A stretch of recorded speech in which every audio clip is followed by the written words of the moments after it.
Hello everyone, this is professor MH.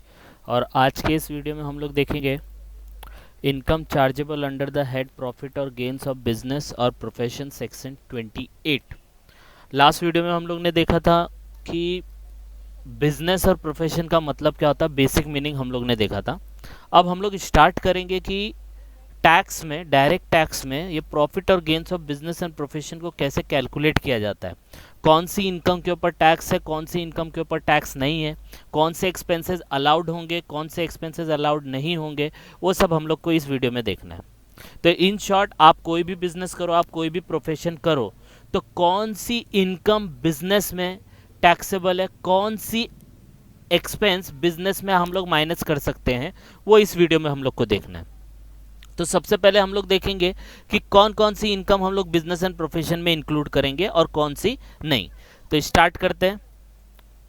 पहला, income from business profession vocation. इसका meaning मैंने आपको लास्ट वीडियो में बताया था कि कोई भी इनकम अगर आपको बिजनेस में से, प्रोफेशन में से या वोकेशन में से मिलता है, उसके ऊपर आपको टैक्स भरना है एज ए प्रॉफिट और gains of business and profession.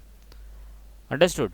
मतलब आपको कोई भी इनकम बिजनेस में से मिले, कोई भी इनकम प्रोफेशन में से मिले, कोई भी इनकम आपको वोकेशन में से मिले, उसके ऊपर आपको टैक्स भरना ही भरना है। वो income from business and profession हो जाएगा। सेकंड क्या इंक्लूड करना है? Any payment received by any person for doing the following activity. किसी आदमी को, किसी इंसान को कुछ पेमेंट मिला ये एक्टिविटी करने के लिए, तो वो बिजनेस एंड प्रोफेशन में इंक्लूड हो जाएगा, उसके ऊपर टैक्स आएगा। पहला, managing affairs of Indian company और any other company in India. किसी इंडियन कंपनी का या कोई और company other than Indian company है, उसके अफेयर्स को, मतलब उसके बिजनेस को आप मैनेज कर रहे हो। तो एज ए मैनेजर अगर आप पूरा बिजनेस मैनेज कर रहे हो, तो मैनेज करने पे आपको कुछ पैसे मिलते, तो that is your income from business. तो अगर आपने कोई कंपनी है, इंडियन कंपनी है या फॉरेन कंपनी है, उसको मैनेज कर रहे हो आप, उसके अफेयर्स को मैनेज कर रहे हो, उसकी एक्टिविटी को मैनेज कर रहे हो और उसके अगेंस्ट में आपको कुछ पैसा मिलता है, तो वो हो जाता है इनकम फ्रॉम बिजनेस और profession. Second, holding an agency on behalf of the business. Business के बिहाफ पे आप कोई एजेंसी खोल के बैठ गए, तो आप बिजनेस के लिए काम कर रहे हो ना, तो एजेंसी अगर आप होल्ड करोगे, एजेंसी होल्ड करने पे आपको जो भी पैसा मिलेगा वो भी इनकम फ्रॉम बिजनेस में आ जाएगा। तो आप अफेयर को मैनेज करो इंडियन कंपनी के, या उनकी एजेंसी होल्ड करो, वो income from business and profession में इंक्लूड होगा। Third most important, management of any property और business of corporation owned and control by government.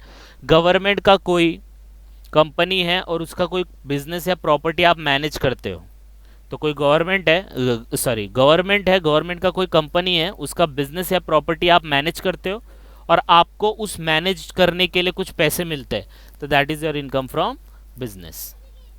आया समझ में? तो ये वर्ड हम लोग एक साथ लेंगे, income from business and profession, मतलब वो बिजनेस में ही इंक्लूड होगा। तो ये एक्टिविटी अगर आपने किया तो इससे जो भी पैसा मिलेगा वो इनकम फ्रॉम बिजनेस में चला जाएगा। Next, third, income received from services rendered by any trade, professional और सिमिलर एसोसिएशन। अभी कुछ एसोसिएशंस होती हैं, कोई भी ट्रेड हो या कोई भी प्रोफेशनल हो या कोई सिमिलर हो, और वो आपको कोई सर्विस प्रोवाइड कर रहा है, ठीक है? कोई भी एसोसिएशन हो, प्रोफेशनल एसोसिएशन हो, राइट? जैसे कि अभी अपना है, अभी चार्टेड अकाउंटेंट का ले लो, तो वो एक प्रोफेशनल एसोसिएशन है, वो आपको कोई भी सर्विस प्रोवाइड करती है, उस सर्विस के अगेंस्ट में आप उनको पैसा देते हैं, तो उनको जो पैसा मिला that is income from business और प्रोफेशन। आया समझ में? तो कोई भी ट्रेड और प्रोफेशनल और सिमिलर एसोसिएशन कोई सर्विस प्रोवाइड करती है, उसको मेंबर्स को, उसके मेंबर्स को, तो जो भी आपको अमाउंट आएगा वो आपका क्या हो जाएगा? इनकम फ्रॉम बिजनेस और प्रोफेशन। क्लियर है? नेक्स्ट, इंसेंटिव रिसीव्ड और रिसीवेबल फ्रॉम एक्सपोर्ट बिजनेस। आप अगर कोई बिजनेस कर रहे हो और वो बिजनेस है एक्सपोर्ट का, अगर आप कोई बिजनेस कर रहे हो और वो बिजनेस है एक्सपोर्ट का, उस एक्सपोर्ट के बिजनेस से अगर आपको कोई इंसेंटिव मिलता है, तो कौन सा इंसेंटिव? कौन सा इंसेंटिव? पहला, profit on sale of import licence. आपके पास कोई इंपोर्ट लाइसेंस है, वो इंपोर्ट लाइसेंस को आपने बेच दिया, तो आपको जो भी पैसा मिलेगा आपको जो भी पैसा मिलेगा that is your income from business और प्रोफेशन। आया समझ में? तो अगर आपने एक्सपोर्ट बिजनेस किया है और आप उसका जो इंपोर्ट लाइसेंस आपने लिया है उसको बेचने पे जो प्रॉफिट होगा that is income from business और profession. Next, cash assistant from government. Government बोलती है कि भाई आप इंडिया से एक्सपोर्ट करो, एक्सपोर्ट को बहुत बढ़ावा देती है गवर्नमेंट, तो बढ़ावा देने के लिए कुछ भी कैश असिस्टेंट मिला गवर्नमेंट की तरफ से तो वो पूरा कैश असिस्टेंट आपको इनकम फ्रॉम बिजनेस में टैक्सेबल हो जाएगा। इन शॉर्ट बोलने का मतलब है ये जितनी भी एक्टिविटीज आ रही हैं ये बिजनेस एंड प्रोफेशन में इंक्लूड हो जाएगा as a business income. Next, drawback of custom duty और excise duty repaid to SSC. आप क्या रहते हैं, कुछ ड्यूटी, कस्टम ड्यूटी और एक्साइज ड्यूटी भरते हो, उसका ड्रॉबैक मिलता है, मतलब वापस से गवर्नमेंट आपको वो पे कर देती है, तो वो भी आपका बिजनेस कर रहे हो, एक्सपोर्ट का बिजनेस कर रहे हो, गवर्नमेंट को उसको फायदा होगा उस एक्सपोर्ट बिजनेस से, इसलिए आपने कोई कस्टम ड्यूटी भरा या एक्साइज ड्यूटी भरा, वो कस्टम ड्यूटी और एक्साइज ड्यूटी आपको गवर्नमेंट वापस रीपे कर देती है, तो वो रीपेमेंट जो आपको मिला that is also income from business and profession. Okay, last, profit on sale of duty entitlement passbook और ड्यूटी फ्री रिप्लेनिशमेंट सर्टिफिकेट। ये ड्यूटी रेमिशन है, एक्सपोर्ट बिजनेस में आपको मिलता है कि आपको अगर ड्यूटी रेमिट करना है तो उसके लिए ये आपको स्कीम दी जाती है। ये स्कीम को अगर आपने बेचा, it is like a licence type में, तो इस पासबुक को आपने बेचा, इस सर्टिफिकेट को आपने किसी और को बेचा, और वो बेचने पे आपको क्या प्रॉफिट हुआ, वो प्रॉफिट आपको income from business and profession में टैक्सेबल हो जाएगा। तो ये नाम याद रखना है, जब भी आएगा तो इसको बिजनेस इनकम में इंक्लूड कर देना है। आगे भी है, वैल्यू ऑफ एनी बेनिफिट और perquisite from business and profession. आपको कोई बेनिफिट मिल रहा है या परक्यूजिट मिल रहा है बिजनेस एंड प्रोफेशन से, तो वो पूरा का पूरा income from business and profession में हो जाएगा।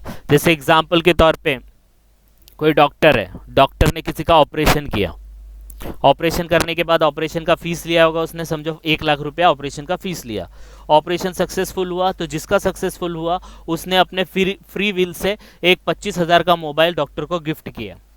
तो वो जो 25,000 का मोबाइल है इट इज़ अ बेनिफिट, तो वो क्यों मिला, क्योंकि उसके प्रोफेशन से मिला, तो दैट 25,000 का मॉनेटरी वैल्यू डॉक्टर को income from business and profession में टैक्सेबल हो जाएगा।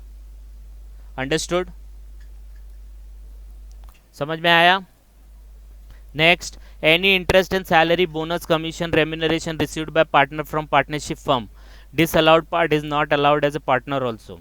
मतलब कुछ भी अगर इंटरेस्ट मिला, सैलरी मिला, बोनस मिला, कमीशन मिला, रेम्यूनरेशन मिला पार्टनर को पार्टनरशिप फर्म से, तो पूरा का पूरा उसको सैलरी भी मिला तो भी कहाँ से, पार्टनर को सैलरी मिला पार्टनरशिप फर्म से, तो वो भी इनकम फ्रॉम बिजनेस में टैक्सेबल होगा। इंटरेस्ट मिला, बोनस मिला, कमीशन मिला, किससे, पार्टनर को पार्टनरशिप फर्म से मिला, तभी वो income from business and profession आएगा। अगर आप कहीं जॉब करते हैं वहां से आपको सैलरी मिल रहा है, वहां से आपको बोनस मिल रहा है, तो that is not income from business, that is income from salary. तो अगर पार्टनर को पार्टनरशिप फर्म से interest, salary, bonus, commission, remuneration मिलता है तो that is income from business and profession. आया समझ में? Next, amount received on receivable under an agreement both in cash और काइंड। अगर कोई एग्रीमेंट है और उसमें आपको कोई अमाउंट मिल रहा है, चाहे कैश और काइंड हो, जैसे कि for not carrying any activity of business and profession, ये नॉन कम्पीट बिजनेस में होता है, और not sharing any intangible asset. जैसे एग्जांपल के तौर पे आपके कंपनी में कोई काम कर रहा है और वो बहुत अच्छा स्किल्ड लेबर है और वो छोड़ के जाता है, तो सामने वाला एग्रीमेंट बनाता है कि भाई आपको, मतलब जैसे एग्जांपल के तौर पे दो पार्टनर है, बिजनेस कर रहे हैं, एक बहुत स्किल्ड है, दोनों स्किल्ड है, लेकिन अब उन दोनों में बोलते हैं हम लोग अलग अलग बिजनेस करेंगे, तो सामने वाला उसको बोलता है, एग्रीमेंट बनाता है कि आप ये वाला बिजनेस मत करना, ये मैं ही करूंगा, इसके बजाय आप मेरे से 5 लाख रुपया ले लो, तो वो बिजनेस वो ना करने के लिए वो पैसा दे रहा है, तो दैट इज ऑल्सो एग्रीमेंट बना के वो जो पैसा उसको मिलेगा that is income from business, क्योंकि वो बिजनेस में था तो बिजनेस चलता था, अब वो दूसरा बिजनेस कर रहा है तो उसको रोक रहा है वो बिजनेस ना करे, it is like a professional activity, तो इसीलिए वो पैसा जो भी मिलेगा वो income from business and profession में जाएगा। अभी इसमें कुछ पार्ट आता है, आपके लेवल पे नहीं आएगा, लेकिन amount received on receivable on transfer of right to manufacture, patent जैसे होता है, मतलब कोई चीज़ को बनाने का कोई फॉर्मूला होता है, वो आपने ट्रांसफ़र किया, तो वो income from business and profession में नहीं जाएगा, वो कैपिटल गेन में जाएगा, क्योंकि वो एसेट होता है। तो एसेट को बेचते हैं तो कैपिटल गेन लगता है। तो इस पॉइंट का मतलब क्या है कि आपने एग्रीमेंट बनाया सामने वाले के साथ कि भाई मैं ये बिजनेस नहीं करूंगा, तो आपको जो भी पैसा मिलेगा उस एग्रीमेंट से वो इनकम फ्रॉम बिजनेस हो जाएगा। Understood. Next, amount received from की मैन इंश्योरेंस पॉलिसी, ये ऐसे ही याद रखो, अगर आया तो ठीक है, नहीं तो कोई प्रॉब्लम नहीं है। कोई भी अमाउंट आपको की मैन इंश्योरेंस पॉलिसी मिला, that is income from business. कभी कभी सैलरी में भी टैक्सेबल होता है, depending upon the situation. Fair market value of inventory on sale of its conversion into capital asset, ये बहुत लंबा कॉन्सेप्ट है, लेकिन अभी यही याद रखो। जैसे एग्जांपल के तौर पे मेरे पास 50 किलो सोना था, अब वो 50 किलो सोना मैंने अपना बिजनेस कर करके किया, अब मेरे को ज्वेलरी का दुकान खोलना है, तो ये 50 किलो सोना पहले मेरे लिए एसेट था, है ना, पहले ये हमारे लिए क्या था, एसेट था। तो कन्वर्जन जब होता है, इन्वेंट्रीज को आप कन्वर्ट करते हैं कैपिटल एसेट में, तो वो टाइम पे उसका फेयर मार्केट वैल्यू देखा जाता है। तो ये हाई लेवल का आपको इतना आएगा नहीं, तो इसमें सिर्फ अपने को ये याद रखना है, fair market value of inventories on the date of its conversion into capital asset.